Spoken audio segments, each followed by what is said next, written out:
제가 지금으로부터 꼭 45년 전 3월 8일에 군대에 입대를 했습니다. 그 이후 45년이 지난 지금까지도 절대로 제 머릿속에서 잊혀지지 않는 것 몇 가지가 있습니다. 첫째는 군번입니다. 세계에서 하나밖에 없는 육군하사 군번 840966. 그리고 자대에 배치받아서 전역할 때까지 소지했던 개인화기 미제 M16이라는 소총의 총기 번호는 433331입니다. 그리고 훈련받을 때 교육받으면서 외웠던 것 중에 순무시평부라는 말이 있습니다. 무슨 말이냐면 총기를 늘 분해해서 청소를 잘하고 관리해야 하는데 그 총기를 분해 조립할 때 주의사항 5가지를 외우는 것 중 첫째 글자만 따서 외운 겁니다. 순서에 의해서 무리한 힘을 가하지 말고 시간적인 여유를 가지고 평탄한 곳에서 부품의 손실 및 방실에 주의할 것, 이렇게 외웠던 것이 지금도 머릿속에 남아 있습니다. 이것들을 지금까지 제가 굳이 외우려고 노력해 본 적이 한 번도 없습니다. 군대라면 지긋지긋한데 무엇이 좋아서 그래서 외우고 싶었겠습니까? 그리고 제가 머리가 좋아서 여태까지 외우고 있는 것도 아닙니다. 그런데 지금까지도 그냥 기억에 남아 있습니다. 아마도 이것만큼은 절대로 잊으면 안 된다는 강한 생각에서 머리에 아주 각인된 것으로 생각을 합니다. 요즘 전국적으로 유행하며 널리 퍼지는 말이 있습니다. 이채양명주라고 합니다. 어떤 유튜브 방송에서 윤석열 대통령의 탄핵 사유를 다 모아봤더니 자그마치 98가지라고 합니다. 그런데 그 말 한 것이 몇 달 전이니까 그 매일매일 더해지는 사유를 합하면 지금은 100가지도 넘지 않겠습니까? 그 많은 탄핵 사유 중에서도 절대로 잊지 말고 국민이 기억해서 진상을 규명하고 관련 범죄자를 처벌할 것 중 5가지만 모아서 외우기 쉽게 해준 말입니다. 며칠 전에는 이채양명주 시민연대가 발족하기도 했습니다. 반드시 밝혀내겠다는 것입니다. 여러분도 아실 겁니다. 첫째는 이태원 참사를 잊지 말고 그 진상을 규명하고 국민이 죽도록 안전관리를 하지 않은 담당 공무원을 찾아서 처벌하고 다시는 그런 일이 발생하지 않도록 하자는 겁니다. 그리고 둘째는 홍수로 인해서 실종된 국민을 구하려다가 물에 빠져 희생된 최수근 해병용사를 그렇게 죽음의 강으로 밀어넣은 책임자는 누구며 왜 그렇게 해야 했는지 그 사실을 밝히려고 수사하던 수사단장을 왜 한 명째 피의자로 기소해서 재판받게 하는지 왜 그 수사에 누가 개입해서 진실을 덮으려 하는지 그에 관련된 해군 창성과 장관과 차관과 국방부와 대통령실의 관계자는 왜 처벌하지 않고 오히려 승진시키고 외국 대사로 파견하고 국회의원 후보자로 공천하는지를 알아야 하지 않겠냐, 그런 말씀입니다. 세 번째는 오랫동안 계획하고 심사숙고해서 확정된 서울 양평 고속도로 노선과 종점 이외에 정권이 바뀜과 동시에 대통령의 부인과 처가에 땅이 있는 곳으로 휘어지게 했는지 그 과정에서 누가 개입했는지를 철저히 수사해서 진실을 규명하고 국정농단을 벌인 사람들이 있다면 그들을 처벌해야 하지 않겠냐 하는 겁니다. 넷째는 대통령 부인이 개인 사무실에서 명품을 수수하고 국가 인사에 개입한 의혹이 있는데 과연 이런 일은 한 번으로 그친 것인지, 인사 개입은 어디까지 몇 번이나 한 것인지, 대통령 부인이라는 사람이 얼마나 국정에 개입하고 있었는 것인지 이것을 밝혀내야 한다는 겁니다.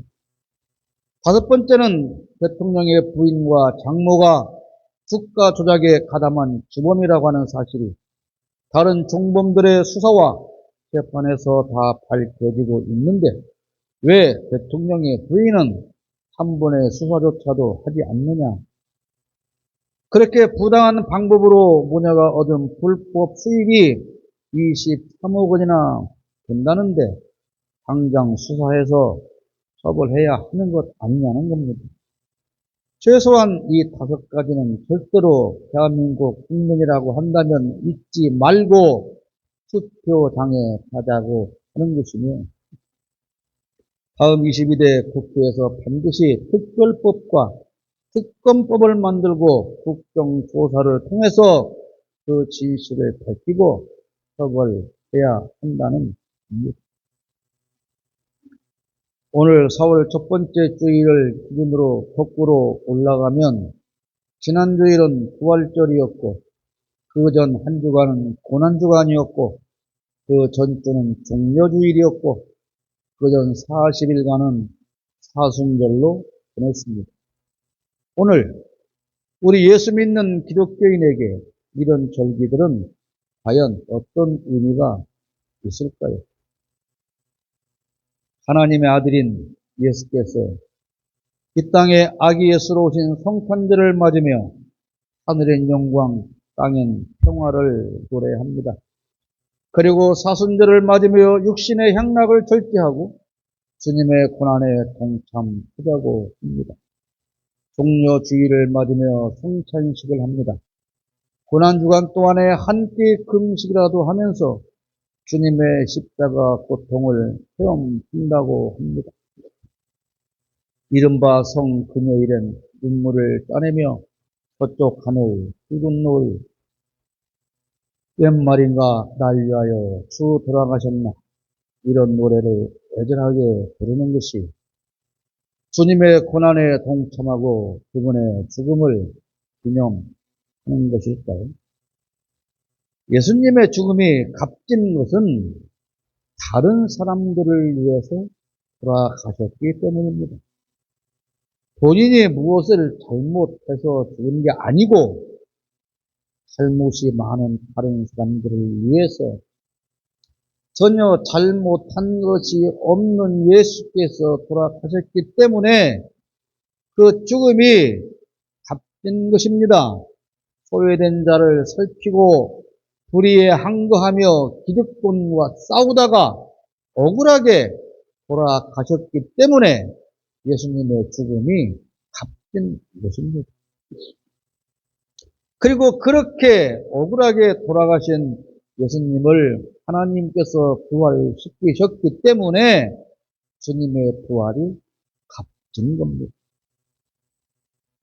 아무런 항도도 하지 않고 평생 동안 불의에 비판하는 목소리 한 번도 내지 않고 이웃을 살피지도 않고 오히려 불의한 권력을 만들어내고 그 불의한 권력과 함께하여 소외된 자를 핍박하고 탄압하고 더러운 권력을 쥐고 호의호식하다가 수명이 다해서 늙어 빠져서 더 살 수 없어서 죽었는데 그때 죽어서 천국 가고 그리고 다음에 때가 되면 부활한다고 한다면 여러분 그것이 말이 된다고 생각합니까? 도대체 무슨 특권을 받았기에 교회당이나 들락거렸다고 죽어서 천국 가고 부활한다는 겁니까? 누가 그런 특권을 줬습니까? 평생 교회당 들락거리고 예배하고 헌금하고 충성한 보상으로 천국과 부활이 주어진다는 겁니까? 나는 구원 받을 만큼 예수 믿어 주었잖아. 나는 부활할 만큼 충성했잖아. 그러니까 당연히 참석할 수 있는 자격을 가진 것 아니니? 그럼 얼만큼 충성하고 얼마를 헌금하고 최소한 몇 년 이상은 교회를 다녀야 천국도 가고 부활도 참여할 수 있는 겁니까? 믿으며? 믿음으로 한다고요? 여러분, 도대체 여러분이 말하는 그 믿음이라는 것은 무엇입니까? 누가복음 16장에는 우리가 잘 아는 부자와 나사로의 비유가 나옵니다. 부자는 잘 먹고 잘 살며 어렵게 살다가 그렇게 즐거운 삶을 살다가 죽었습니다. 누가복음 16장 19절에 한 부자가 있어 자색옷과 고운 배옷을 입고 날마다 어렵게 즐기더라. 그런데 그 부자의 집 대문 앞에는 온몸에 상처 투성인 나사로라는 거지가 버려진 채 있었습니다. 거지는 부자의 음식 쓰레기를 먹는 것조차도 마음대로 하지 못하는 불쌍한 신세였습니다. 이어서 16장 22절에 보십시오. 그 부자의 상에서 떨어지는 것으로 배불리려 하며 심지어 개들이 와서 그 현대를 훑더라. 결국 그런데 부자와 거지가 둘 다 죽어서 장사되었습니다.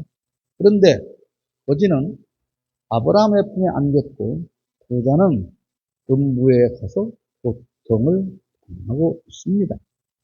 그래서 무슨 음부가 어떻고 낙원이 어떻고 아들 제재는 아니기 때문에 그냥 편의상 천국과 지옥이라고 합시다.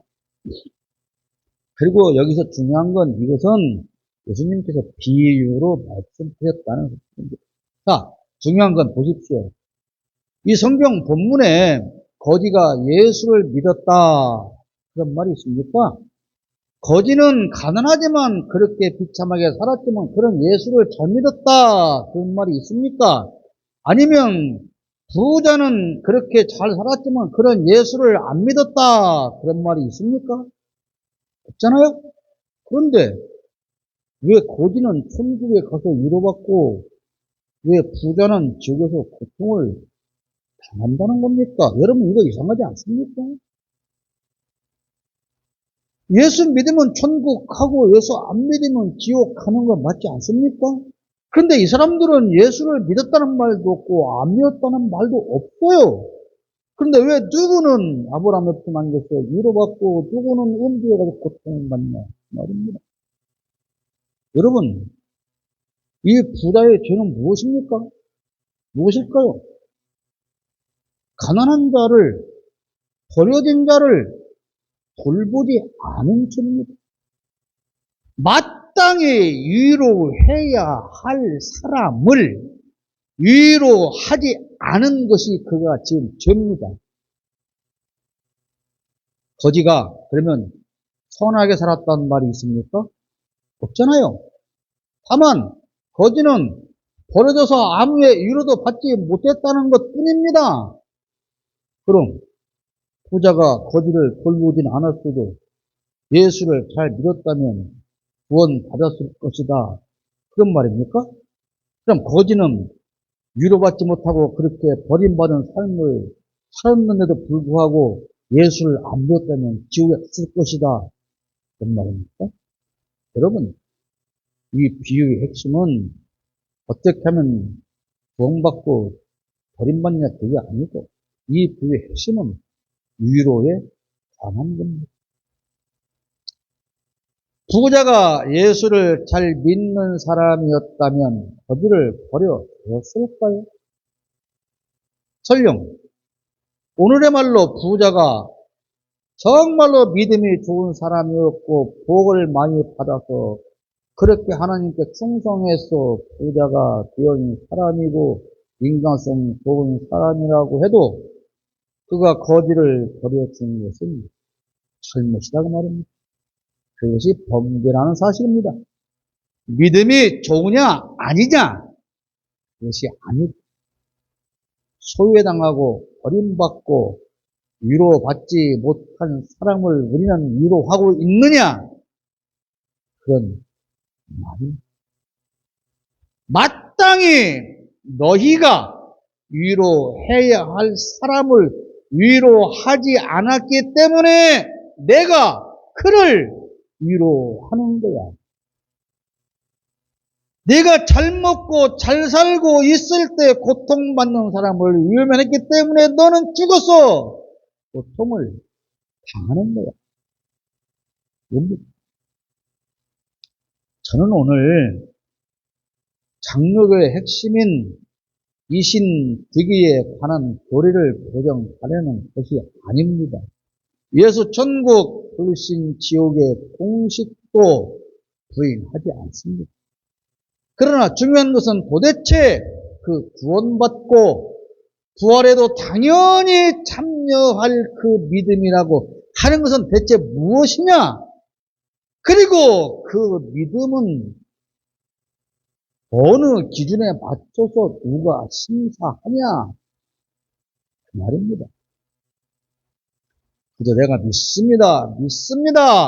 나는 천국 갑니다. 부활에 참여합니다. 라고 하면 다 자동으로 구원받고 천국 가고 부활하는 겁니까? 그러면 마태복음 7장 21절의 이 말씀은 어떻게 해석해야 됩니까? 나더러 주여 주여 하는 자마다 다 천국에 들어갈 것이 아니요 다만 하늘에 계신 내 아버지의 뜻대로 행하는 자라야 들어가리라. 여러분 왜 믿으라고 그랬습니까? 믿어야 천국 간다고 그랬습니까? 아버지의 뜻대로 행하는 사람이 천국에 들어갈 것이라고 하지 않습니까? 그러니까 부자는 아버지의 뜻을 행하지 않은 사람입니다. 예수님은 믿어야 천국에 들어간다고 하지 않고 아버지의 뜻대로 행하는 사람이어야 천국에 들어갈 수 있다. 분명히 말씀했습니다. 신학적인 논쟁을 저한테 하지 마십시오. 그럼 아버지의 뜻은 무엇이기에 그 뜻을 행하라는 겁니까? 마태복음 7장 19절 아름다운 열매를 맺지 아니하는 나무마다 찢게 뿌려 불에 던져지느니라. 그런데 아버지의 뜻은 뭐냐? 좋은 열매를 맺는 겁니다.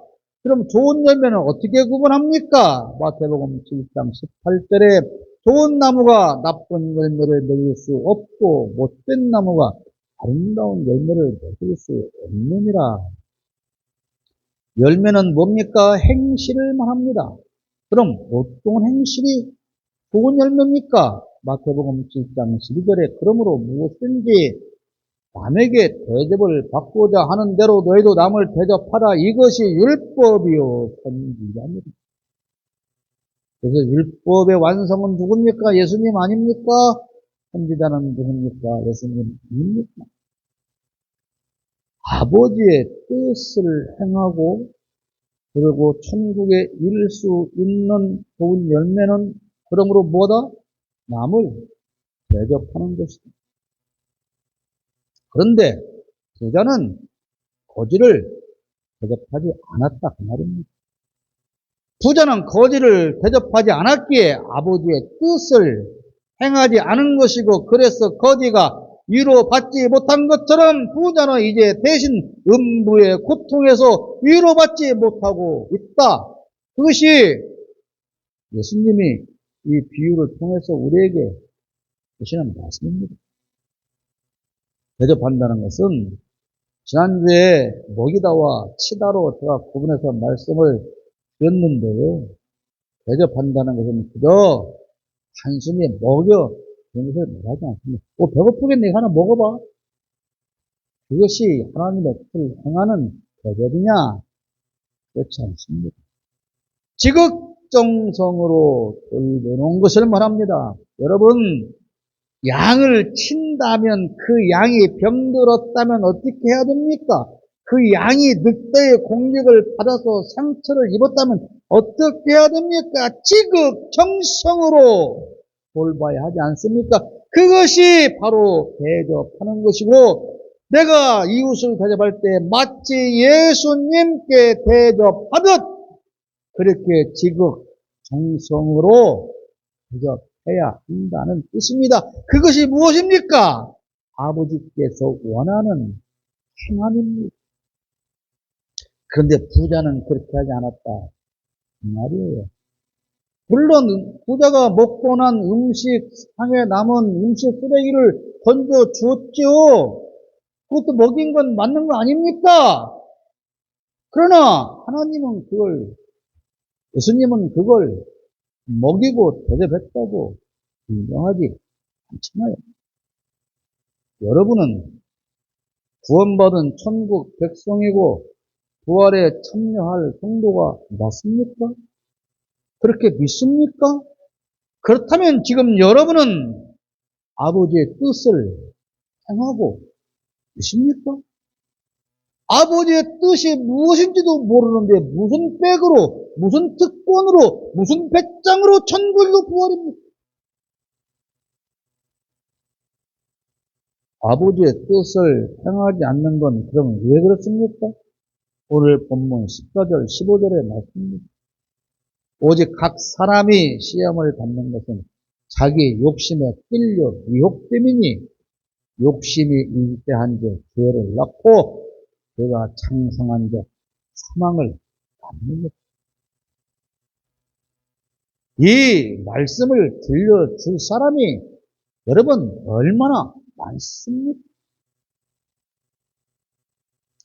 우리가 불의한 권력과 싸우고 투쟁하고 비판하는 것은 그 불의한 권력이 힘없고 소외당하고 억울한 우리의 이웃을 짓밟고 탄압하고 돌보지 않기 때문입니다.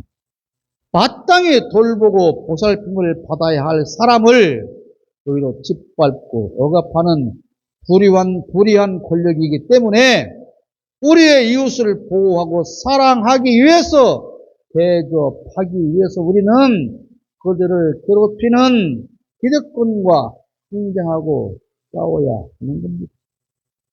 여러분, 가난한 국민이 왜 늘어납니까? 왜 부의 양극화 현상이 점점 심해집니까? 불의한 자들이 자기들만을 위해서 노동자를 탄압하고 착취하고 가진 자들을 위해서 세금을 깎아주고 없는 자들을 위한 예산을 삭감하기 때문 아닙니까? 가진 자들이 사고 하나에 10,000원 가면 걱정이고 10만 원 가면 걱정이랍니까? 그들이 못 사먹습니까? 그렇게 구조적인 악으로 인해서 생겨나는 가난한 이웃에게 돈 몇 푼 쥐어주는 것이 그들을 대접하는 것으로 생각하지 말라. 그런 말씀입니다. 여러분, 집 앞에 하수구에 매놀이 날아가서 뚜껑이 없어요. 매놀 뚜껑이 없어요.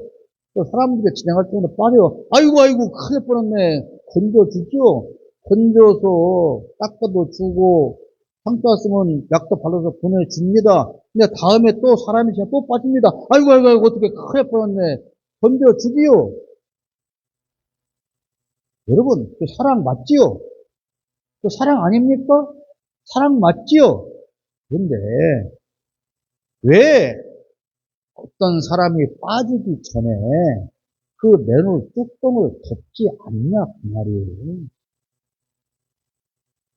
맨홀에 사람이 빠질 걸 뻔히 알면서 뚜껑을 안 덮어놓고 빠진 사람 건져두고 나는 사랑하고 있어, 나는 대접하고 있어. 그게 옳으냐?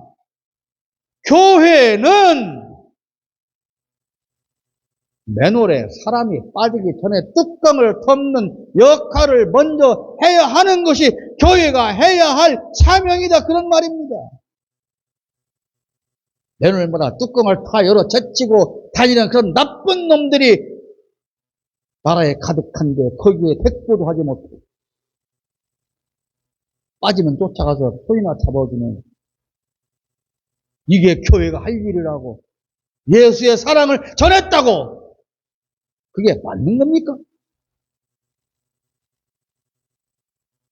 불의한 기득권과 권력자들이 가난하고 상처받은 이들을 만들어내지 못하도록 법을 만들고 감시하고 비판하고, 그래도 안 되면 나가서 그들과 싸워야 하는 것이 진정으로 가난하고 소외당하는 이웃을 대접하는 것 아닙니까? 이렇게 법을 만들고 정책을 만들어서 가난하고 소외당하는 국민이 없게 하고, 서로가 일하고 노력한 만큼 모두가 잘 사는 나라를 만들어 달라고 우리는 선거를 통해서 필요한 도구를 뽑는 겁니다. 그들이 잘나서 우리가 그들을 지지해서 표를 주는 게 아니고, 우리가 필요해서 내 대신 이걸 해줘. 그런데 그 중에 네가 제일 믿을 만한 놈이야. 그나마. 그래서 표를 주니까 잘해봐. 선거 아닙니까? 그런 사람이 뽑혀서 바른 정치를 하도록 교회는 감시하고 비판하고, 그래도 안 되면 예수님처럼 예루살렘 성전으로 뛰어 들어가서 뒤엎고 청소하고 청결케 하는 그런 행동도 해야 한다. 아닙니다. 오늘 한국 교회는 어떻게 하고 있습니까? 오히려 더럽고 추악한 권력을 만드는 일에 앞장서고, 그렇게 만들어낸 권력에 빌붙어서 보호하고 대접하고 살펴야 할 이웃을 같이 짓밟고 탄압하는 일에 공범이 되어 있지 않습니까?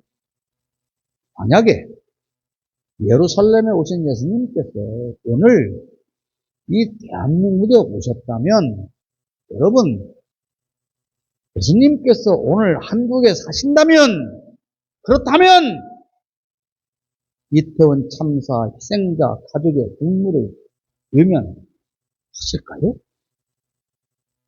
그럴까요? 예수님께서 아이고 사탄 축제 갔다가 죽었냐? 어쩌라고? 예수님이 그렇게 말씀하시고 외면하실까요? 예수님이라면 최수근 해병의 억울한 죽음을 그냥 묻고 덮으려는 저 불의한 세력을 향해서 오늘 우리 한국 교회 지도자들처럼 비겁하게 입을 닫고 계실까요?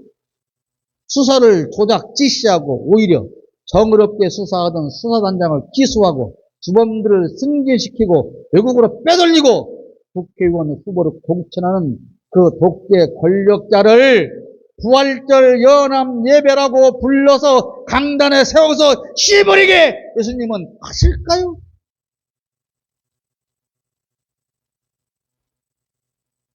예수님이라면, 지금 예수님이 한국에 계신다면 고속도로를 휘어서 훔쳐가고 명품 뇌물을 수수하고 국정을 농단하는 권력자의 가족을 옹호하실까요? 그리고 그런 비리를 취재하고 파헤치는 최재형 목사를 비난하는 한국 교회 목사들처럼 그렇게 기자회견을 하면서 비판하고 있어요.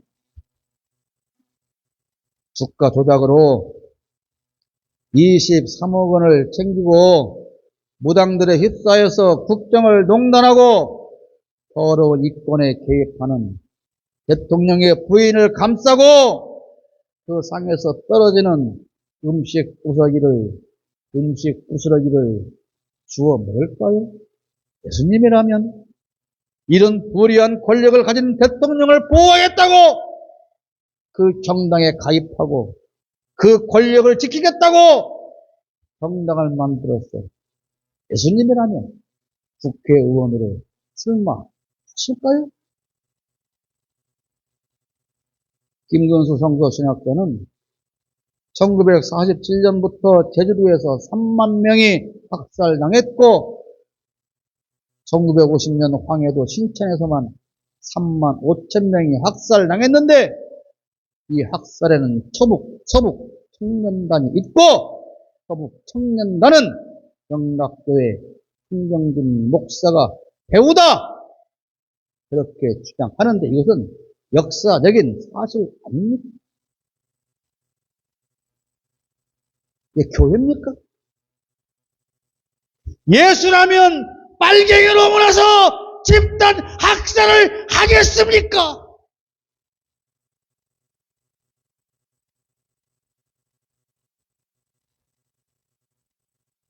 그런 것들이 예수를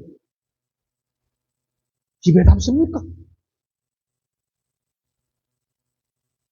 지난 76주기 사감 충원식을 여러분 보면서 중학생, 어린학생의 그 말을 들으면서 얼마나 눈물이 났습니까? 지난 화요일 저녁 시민언론 뉴탐사의 보도를 보면 장경동 목사는 그 어떤 기획부동산 업자보다 더 뛰어나다고 합니다. 교인의 헌금으로 맨날 건축헌금 한다고 돈 걸어서 땅을 사고 땅값이 오르면 팔고 그 땅을 임대한 사람이 피해를 보고 그런데 한 해 그렇게 부동산을 임대해서 땅을 빌려주고 1년 동안 벌어들인 수입이 48억 원이다. 교회 회계 자료를 공개합니다. 말로 하는 게 아니에요. 자료, 장부를 공개한 거예요. 그뿐 아닙니다. 그 일부의 땅의 소유자는 장경동 개인이고 그 땅 또한 임대로 장경동 개인 통장으로 받아 먹고 있는 것도 상당한 금액이 있습니다. 장경동 목사 아닙니까? 그 아내도 목사, 아들과 딸도 목사, 아버지도 목사, 어머니도 목사, 아들도 목사, 딸도 목사, 전 가족이 목사.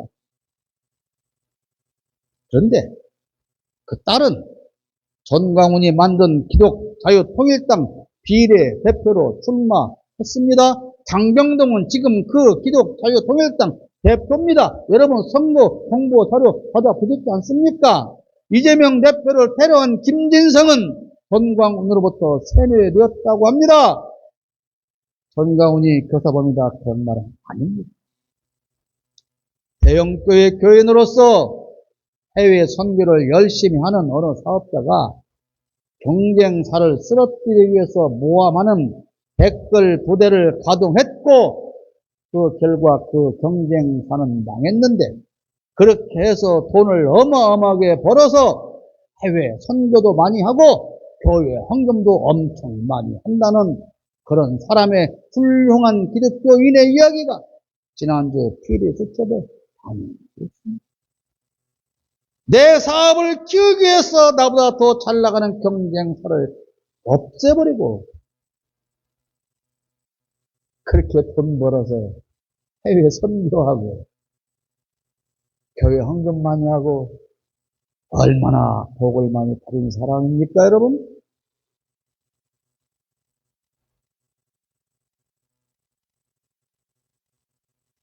이런 적극적인 범죄만 범죄가 아닙니다. 예수 믿는다고 하면서 부자처럼 아무것도 하지 않는 건 역시 같은 범죄다. 그런 말씀입니다. 믿는다고 하면서 하나님의 뜻을 행하지 않는 사람은 그러므로 천국에 들지 못합니다. 그 말입니까? 예수님의 말씀입니다. 교회와 목사와 성도가 아무것도 안 하는 걸 넘어서 불의한 권력과 하나가 된다면 절대로 하나님의 심판을 면할 수 없습니다. 이 제 양명주 잊지 마십시오. 저들과 하나가 된 한국교회 지도자들을 절대로 잊지 마시고 그들이 어떻게 하나님으로부터 심판을 받는지 꼭 살펴보시기를 바랍니다.